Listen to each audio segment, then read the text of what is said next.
بسم اللہ الرحمن الرحیم۔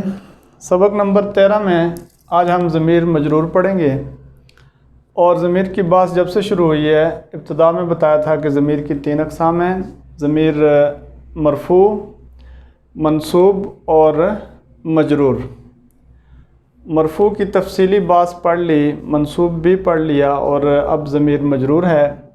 اور مجرور کی ایک ہی قسم ہے مجرور متصل، اس میں مجرور منفصل نہیں ہے۔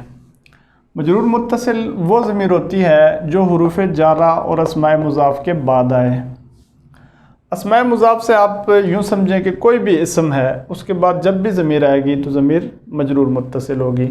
جیسا کہ آپ کو یہ بتایا کہ کوئی بھی فعل ہے، فعل کے بعد جب بھی ضمیر آئے گی تو ضمیر منصوب متصل ہوگی، تو کسی بھی اسم کے بعد ضمیر جب بھی آئے گی وہ ضمیر منصوب مجرور متصل ہوگی۔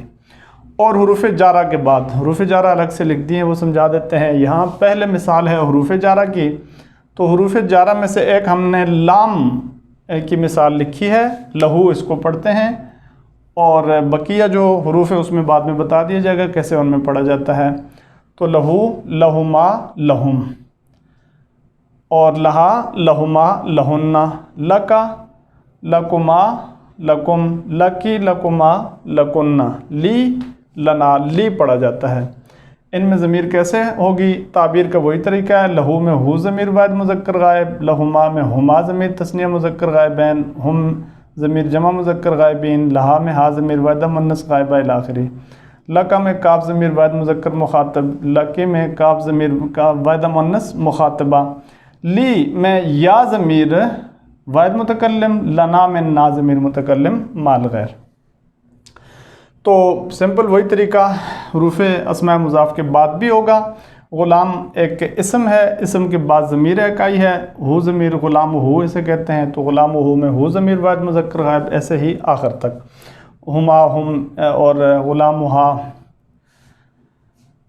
یہ غلام ہا واحد مؤنث غائبہ، غلام ہما، غلام ہنہ، غلام کا، غلام کما، غلام کم، غلام کی، غلام کما، غلام کنہ، غلام نی میں یا ضمیر واحد متکلم، غلام نا میں نا ضمیر متکلم مال غیر۔ تو وہی طریقہ تعبیر کا ہوگا۔ ایک حرف جار، حروف جارہ میں سے ایک حرف جار لکھ کے اس کے سامنے ضمیر لکھی گئی ہے، اور اسم کی ایک مثال لکھ کے اس کے سامنے ضمیر لکھی گئی ہے۔ اور اب آ جائیں حروف جارہ، یہ 17 ہیں۔ نحو میں اس سے تفصیلی بات ہوگی۔ یہاں ہم چونکہ حروف جارہ کی ایک بات آ گئی ہے کہ حرف جار کے بعد جو ضمیر ہوتی ہے مجرور متصل ہوتی ہے، تو یہ لکھ دیے گئے ہیں۔ جو نئے شامل ہونے والے حضرات ہیں وہ ان کو ذرا یاد کر لیں گے۔ ان کو یوں پڑھا جاتا ہے، پڑھنے کا طریقہ یہ ہے: باؤ تاؤ، باؤ سے مراد با ہوتا ہے، اور تاؤ تا سے مراد تا ہوتا ہے۔ کاف و لام و واؤ، منذ و مذ، خلا، ربا، حاشا، من، عدا، فی، عن، علا، حتی، الا، یہ سارے حروف جارہ ہیں۔ ضمیر کے لیے ان میں سے بعض یہ استعمال ہوتے ہیں، وہ طریقہ الگ وائٹ بورڈ کے علاوہ سمجھا دیا جائے گا۔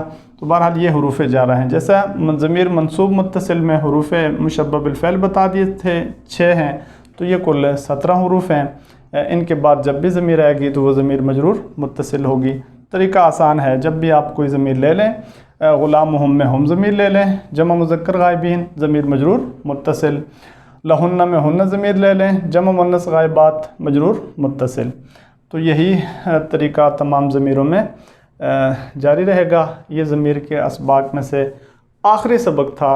اس کے بعد ہم ضمیر پر جب بھی کوئی بات کرنی ہوگی تو آپ کو سبق نمبر کی ترتیب سے بتا دیا جائے گا کہ فلاں سبق نمبر میں فلاں ضمیر کی بات دیکھ لی جائے۔